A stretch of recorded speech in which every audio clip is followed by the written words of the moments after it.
Okay, this is a 20-minute give or take lecture I gave at Society of Academic Emergency Medicine in spring of 2026. This is called Beyond the Probe, Cutting Edge Musculoskeletal Ultrasound in the Emergency Department. The primary goal here, really, to be honest, is just to change the way that you think of ultrasound in the emergency department. It's not really an adjunct anymore. It should be a primary imaging modality when appropriate for MSK and non-MSK complaints alike, but we're going to talk about musculoskeletal applications here. So rather than being below X-ray, MRI, CT, put on the same plane as those modalities, because in some cases it is the best of those options. We're going to talk about some advanced MSK ultrasound techniques, apply some procedural skills where appropriate, using a case-based approach. I do want to emphasize that in the emergency department, we only have access to the linear probe and the curvilinear probe. In the clinic setting, you have the high resolution small footprint hockey stick probe, which I'm not really going to discuss here because it's not on most machines in most emergency departments. Starting with the shoulder, we have a young man here who comes in saying he dislocated his shoulder, and you can see on this initial image here the squared off acromion here and the loss of the delta pectoral groove. So he's coming in saying he dislocated his shoulder. He's done it before. He was playing basketball and he swung at somebody and felt it pop out. So he's here in the ED. He didn't have any real trauma. He has no neurovascular complaints. His exam is consistent with an uncomplicated shoulder dislocation. You obtain x-rays in the initial evaluation, and here you are. You see the anterior dislocation. The humeral head is sitting in front of the glenoid here. Okay, and you have a PA and a scapular Y view confirming that diagnosis. But this is an ultrasound talk. So we're going to put the probe on the back of the patient's shoulder here, parallel to the spine of the scapula, and kind of slide laterally. And what you're going to find when you do this is you're going to find a nice view of the scapula, suprascapular notch, the glenoid, and the humeral head here.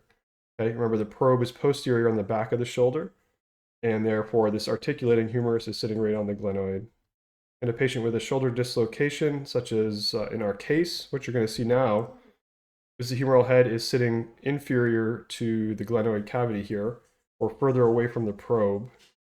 And that makes sense. It's an anterior dislocation. The probe's on the back. The probe is away from the humeral head, which is anterior, so it looks further away from the probe than the glenoid does. If it was a posterior dislocation, the humeral head would be closer to the probe. You can also use this view to easily do an articular block. You can see the needle coming in from lateral towards the glenoid cavity here marked D. You don't need an ultrasound to do that, but you probably have better precision. And then you do your favorite reduction technique, and then you want to decide if you're in or not, and you put the probe back on the shoulder, and you either see you're now articulating, this is your normal view, or you're not articulating and you still have a dislocated shoulder, okay? And you can repeat this circuit of reduction and ultrasound, and it's much more efficient than ordering x-rays over and over or resedating the patient because you have to wait and wait and wait. So this is a really good way to evaluate these patients.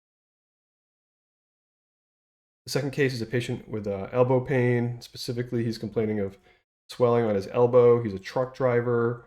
He rests that arm on the center console. A little red, a little stiff. He's had a low-grade fever. When you examine him, you recognize some fluctuance, a little bit of induration. It's painful, but you think his range of motion is generally okay. You obtain an x-ray in the ER, and you note that he's got an enthesophyte here on the olecranon, which is essentially the triceps attachment, and some soft tissue swelling here marked by the yellow.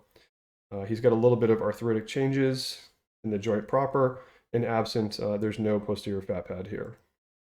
But you're looking at this patient, you're wondering exactly what's going on, so you put the probe on his elbow.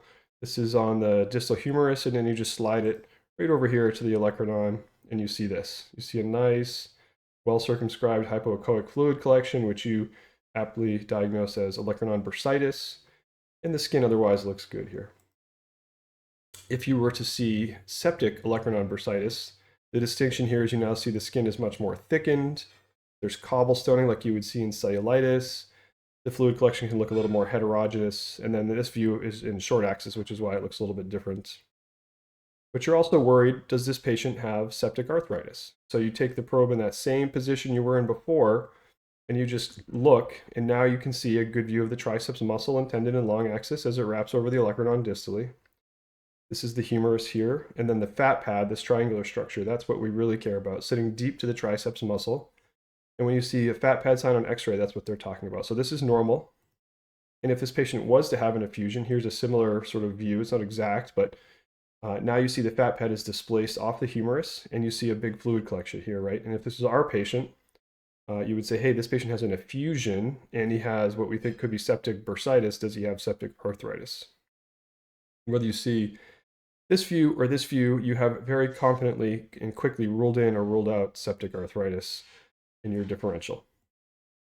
This was another patient of mine that I saw in the ER. He was sent over from one of our freestanding emergency departments for rule out septic arthritis, and you can see his shoulder is bright red here. He's a diabetic patient. He's had pain and swelling. He's febrile. He's a little tachycardic. The x-ray was normal. He didn't have any trauma.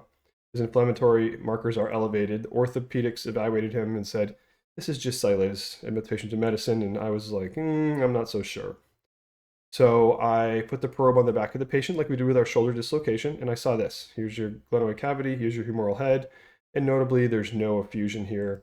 If he did have an effusion, here's what that would look like. Okay, here's the capsule coming across here, here's the glenoid humeral head. So this is all fluid, and if we saw this on our patient, we'd be very concerned. But I put the probe on the front of the patient, and this is what I saw.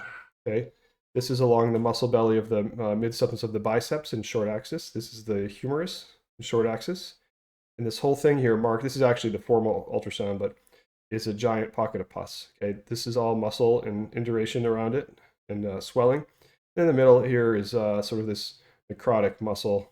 So this patient had pyomyonecrosis or pyogenic necrosis. He ultimately went to the operating room. This is a 5-year-old boy who comes in limping. He was recently ill, but had no trauma or any injury to his right hip. He had a viral illness, but he was not febrile. He was stable in the ER. His initial radiographs looking at the left and right hip are pretty symmetric. No acute findings, right? No leg calf perth, no skiffy, etc. But you're worried about this kid, so you want to see if he has synovitis, whether it's transient synovitis or septic arthritis, etc. And so let's talk about the anatomy of the hip real quick. So the capsule here comes about halfway down the femoral neck, very reliably. Okay, it doesn't stop right here. It comes way down. And so when you're evaluating these patients sonographically, you have to know that because you're going to see the capsule come down all the way down here. The position here, this patient's in the frog leg position. You don't necessarily have to be frog leg, but something along those lines will give you good access to the femoral neck. And then what you'll see if you're in the proper position is the acetabulum, the head of the femur, and the femoral neck. If you come down, if you get a better resolution view here, this is a linear probe now. This is a really great picture. You can see all of the anatomy. So here's the neck of the femur coming up into the head. Okay, it's a child. The physis is open. This is the epiphyses. This is the articular cartilage here. This is the acetabular labrum, acetabular bone. And then here's the capsule coming all the way across down the neck. And then in this case, they've marked the effusion for us, but there's clearly a hypoechoic fluid collection here, okay? And like any astute physician, you're always going to compare it to the other side. So different probe quality here, of course, but here's the same view. Here's an effusion, and you look on the left, and there's no effusion. So you're concerned, you may need to aspirate that.